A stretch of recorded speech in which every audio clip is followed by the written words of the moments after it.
കഴിക്ക്.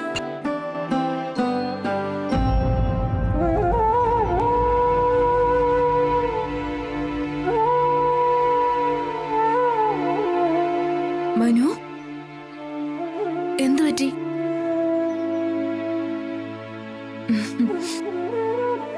മനു, ഞാൻ നിന്റെ അമ്മ അല്ലായിരിക്കാമെങ്കിലും അമ്മയെപ്പോലെ തന്നെയല്ലേ? വരൂ, കഴിക്കുമോളെ.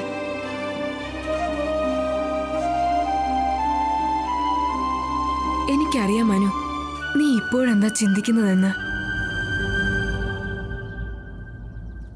ഈ പുരുഷാധിപത്യമുള്ള സമൂഹത്തിൽ സ്ത്രീക്ക് ഒരിക്കലും ആദരവ് ലഭിക്കില്ല. അവൾക്ക് അർഹതയുണ്ടെങ്കിൽ കൂടി.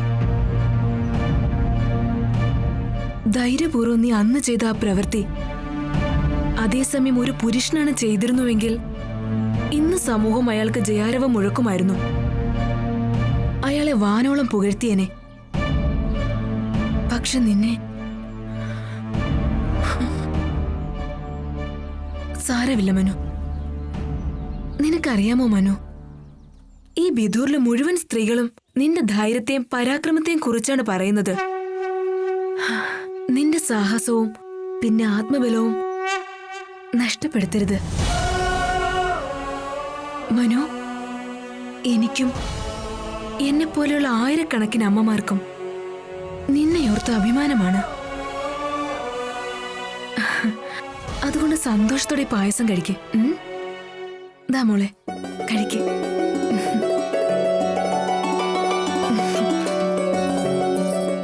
എന്റെ പൊന്നു മോള്.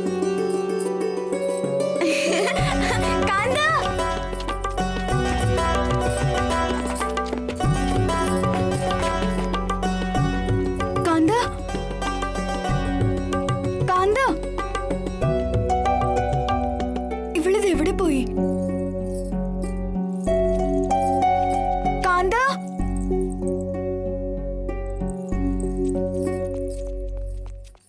കാന്ത, എന്റെ ദൈവമേ, എനിക്കിനി വയ്യ. കാന്ത,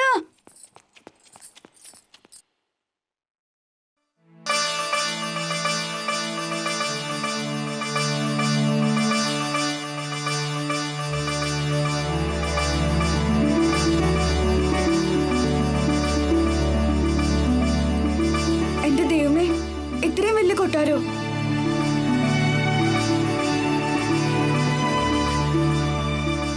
നീ ഇവിടെ?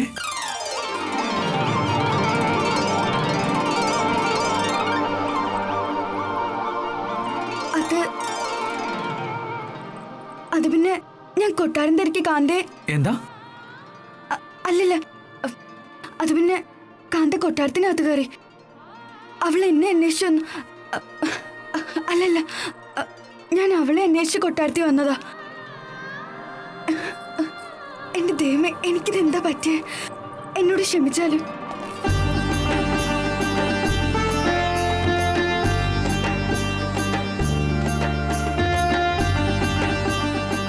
എന്നെ പോവാൻ അനുവദിക്കൂ. വഴിതെറ്റി പോയതാ. എങ്കിൽ വരൂ, ഞാൻ നിനക്ക് വഴി കാണിച്ചു തരാം. വേണ്ട വേണ്ട, അവിടുന്ന് എനിക്ക് പറഞ്ഞു തന്നാ മതി. ഞാൻ പൊക്കോളാം. തനിച്ചു പോയാൽ നിനക്ക് വഴിതെറ്റി പോകും. വഴിതെറ്റി പോയല്ലോ. എന്നാൽ എന്നോടൊപ്പം വരൂ. ശരി.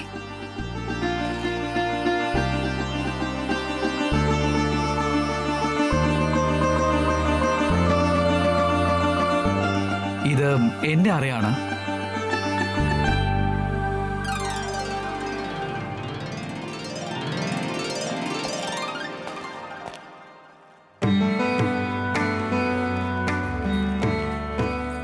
ഇഷ്ടപ്പെട്ടോ നമ്മുടെ കൊട്ടാരം? വളരെ വലുതാണല്ലോ. അപ്പൊ മനോഹരമല്ലേ? അല്ലല്ല, ഞാൻ ഉദ്ദേശിച്ചത് അത് തന്നെയാ. മനോഹരമാണ്. എന്റെ മനസ്സിലും അങ്ങനെ തന്നെയാണ്.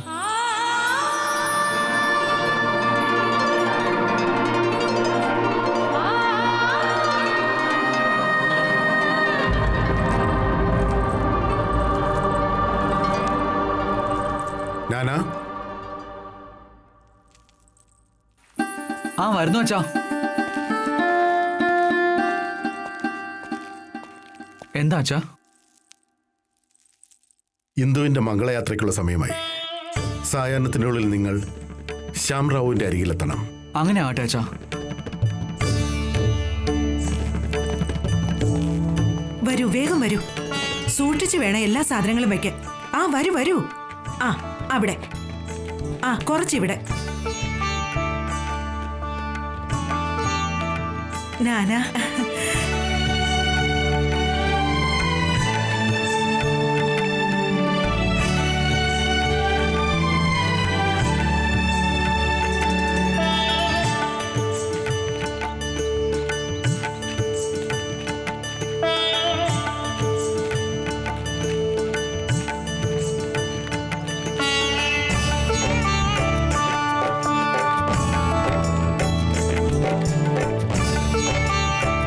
ചെല്ലുമോനെ, ശ്രീമാൻ ശ്യാംറാവുവിനോട് പറയണം നമ്മൾ നമ്മുടെ മകളായ ഇന്ദുവിന്റെ വിവാഹം വളരെ ആഘോഷകരമായി നടത്തുമെന്ന്.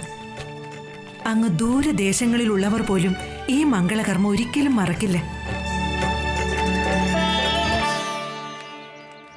തീർച്ചയായും വാഹിനി സാഹിബ്. സന്തോഷമായി പോയി വരൂ. ചിരഞ്ജീവി ഭവ.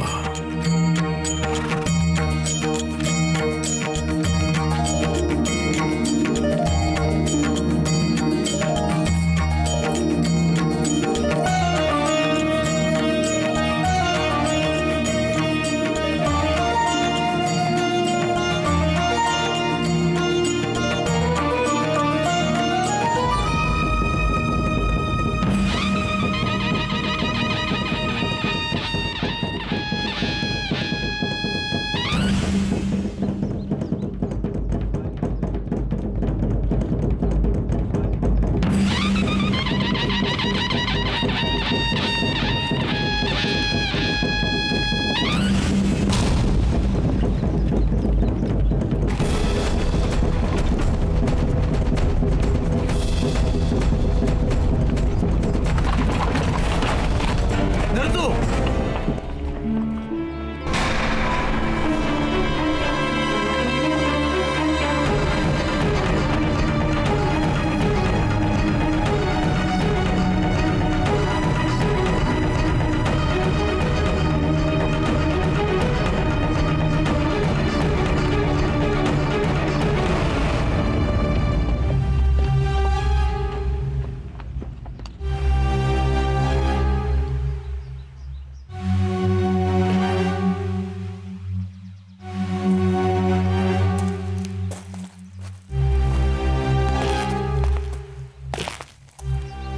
ശ്രീമൻ സർക്കാർ, നമ്മുടെ സാമന്ത രാജാവ് ബഹുമാനനായ ശ്യാമറാവു അദ്ദേഹം വിവാഹ നിശ്ചയത്തിന്റെ ഭാഗമായി അങ്ങ് കൊടുത്തയച്ചിരിക്കുന്ന എല്ലാ സാധനങ്ങളും തിരിച്ചയച്ചിരിക്കുകയാണ്.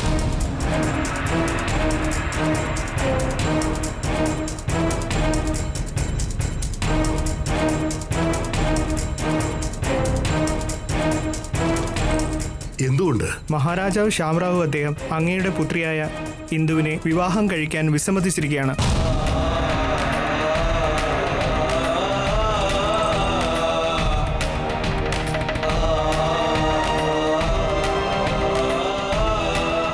എന്താണ് കാരണം? അതിന്റെ കാരണം ഈ മനുവാണ്.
ആരായിരുന്നു അവരൊക്കെ? അത് ഇന്ദു ചേച്ചിയുടെ വിവാഹം നടക്കാൻ പോവല്ലായിരുന്നോ? അവർ നിശ്ചയത്തിന്റെ സാധനങ്ങൾ എല്ലാം തിരിച്ചു കൊടുത്തയച്ചു. എന്തിനാ തിരികെ അയച്ചത്? അയാൾ പറയുന്നു അദ്ദേഹം ചേച്ചിയെ വിവാഹം കഴിക്കില്ലെന്ന്.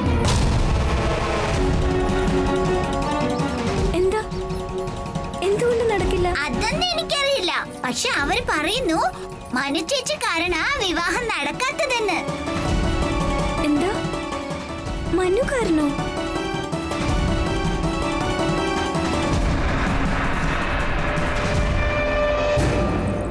ഞാൻ പറയുമ്പോ നിങ്ങൾക്ക് എല്ലാവർക്കും തോന്നും ഞാൻ മനുവിന്റെ കുറ്റം അന്വേഷിച്ച് നടക്കുകയാണെന്ന്. ഇന്ന് നമ്മുടെ ഈ ബന്ധം നടക്കേണ്ടതായിരുന്നു. പക്ഷെ അവർ തന്നെ പറയുന്നു ഈ ബന്ധം തകരാനുള്ള കാരണം മനുവാണെന്ന്.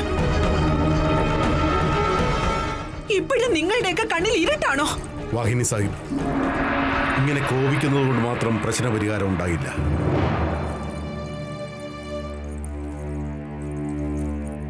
നാം ശ്യാമറാവുവിനോട് സംസാരിക്കാം. ഒരു പക്ഷെ സംസാരിക്കാനായിരുന്നെങ്കിൽ അദ്ദേഹം തന്നെ ഇങ്ങോട്ട് വന്നേനെ. ഇപ്രകാരം താങ്കളെ അപമാനിക്കില്ലായിരുന്നു.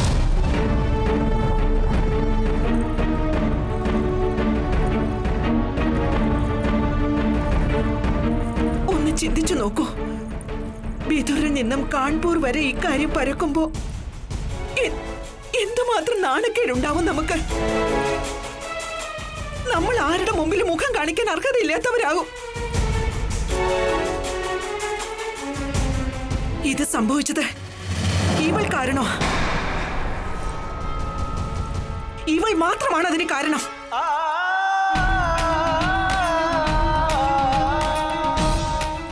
നമ്മുടെ കൊട്ടാരത്തിൽ വന്നത് മുതൽ നമ്മുടെ നിയമങ്ങളൊന്നും ഇവൾ അനുസരിച്ചിട്ടില്ല. പെൺകുട്ടികളുടേതായി ഒരു ലക്ഷണം ഇവക്കില്ല. ചിലപ്പോ വെള്ളക്കാരെ ചാട്ടുപാറ കൊണ്ട് അടിക്കും, ചിലപ്പോ അമ്പ് കൊണ്ട് വിദ്യകൾ കാണിക്കും. ഇവളോട് ഞാൻ കാൺപൂരിൽ വെച്ച് എത്ര തവണ പറഞ്ഞതാ, വിവാഹത്തിന് മുമ്പ് വധു വരനെ കാണുന്നത് അശുഭമാണെന്ന്. ഇവൾ ഹിന്ദുവിനെ പറഞ്ഞു പറ്റിച്ച് അവക്ക് അവളുടെ വരനെ കാണിച്ചു കൊടുത്തു. അതിന്റെ ഫലം ഇങ്ങനെയല്ലേ വരികയുള്ളൂ. നിർത്തൂ വാഹിനി സാഹിബ്, നിർത്തൂ.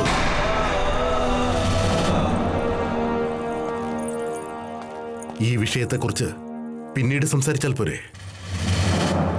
വാഹിനി സാഹിബ്, പക്ഷെ നിങ്ങളുടെ ദൃഷ്ടിയിൽ മനു തന്നെ... മൊറോപന്ത്, ഇനിയും എന്തെങ്കിലും പറയാൻ ബാക്കി വെച്ചിട്ടുണ്ടോ?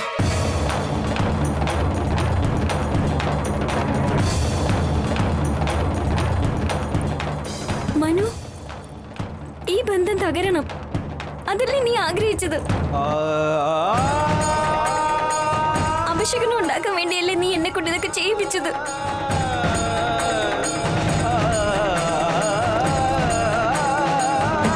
എനിക്ക് നിന്നെ ഇനി കാണണ്ട.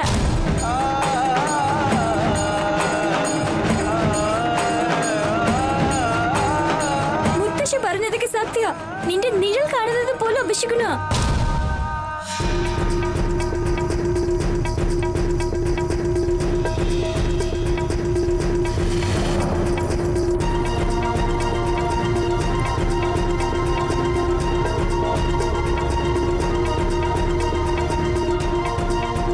കരയരുത് മോളെ, കരയരുത്.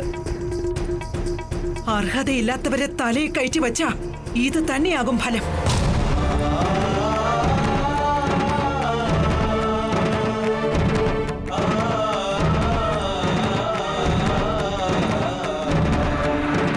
മുത്തശ്ശി, തെറ്റ് നമ്മുടെ മനുവിൻ്റെത് മാത്രമല്ല, എന്റേതും കൂടിയാണ്. അമ്പ് കൊണ്ടുള്ള സ്ഫോടനം നടത്തിയത് മനു മാത്രമല്ല, ഞാനും ചെയ്തിരുന്നു. ആ വെള്ളക്കാരുമായുള്ള പന്തയത്തിൽ ഞാനും ഉണ്ടായിരുന്നു. അതുപോലെ വിവാഹത്തിന് മുൻപ് വധു വരനെ കാണുന്നത് അശുഭമാണെങ്കിൽ ആ അപരാധത്തിൽ എനിക്കും പങ്കുണ്ടായിരുന്നു.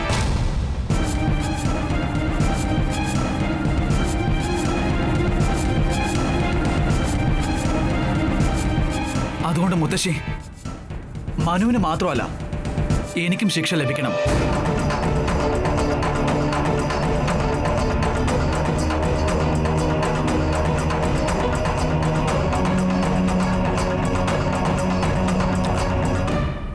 വാഹിനി സാഹിബ്,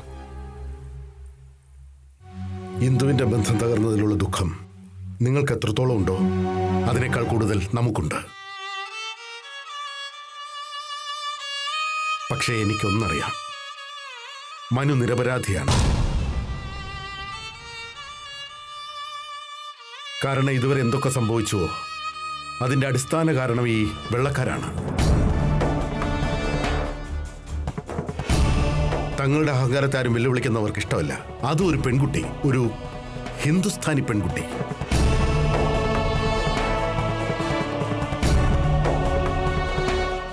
എന്നാൽ ശരി, താങ്കളുടെ ദൃഷ്ടിയിൽ മനു എങ്ങനെയോ ആയിക്കോട്ടെ.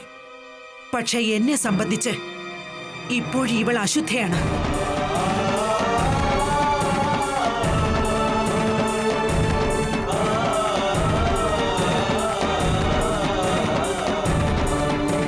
എന്നാണോ എന്റെ ദൃഷ്ടിയിൽ ഇവൾ പൂർണ്ണമായി ശുദ്ധീകരിക്കപ്പെടുന്നത് അതുവരെ ഇവൾക്കിവിടെ താമസിക്കാൻ പറ്റില്ല.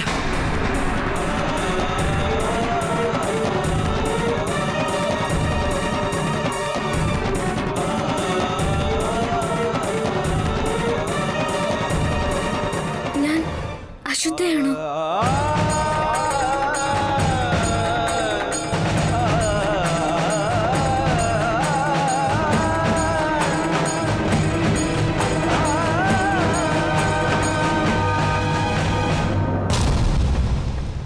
ഭാഗീരഥി,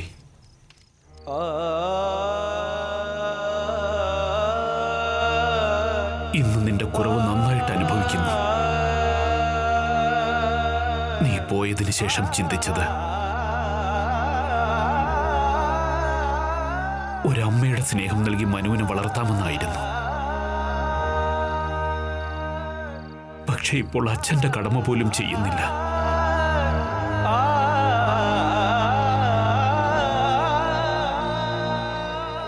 ഇന്ന് അവൾക്കുണ്ടായ ഈ ദുർദശ,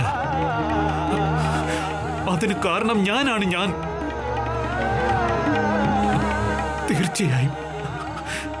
തീർച്ചയായും ഞാൻ വളർത്തിയതിൽ എന്തോ വലിയ തെറ്റ് സംഭവിച്ചിട്ടുണ്ട്.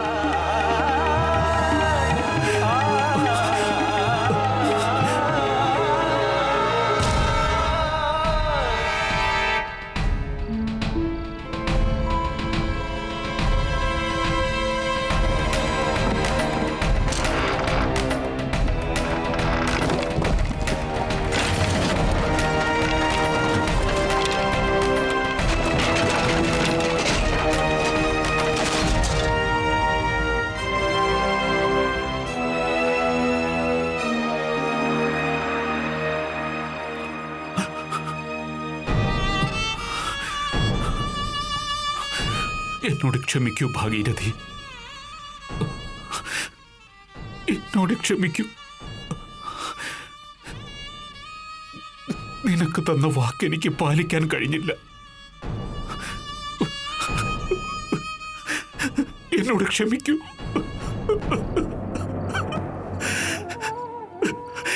എന്നോട് ക്ഷമിക്കൂ ഭാഗീരഥി.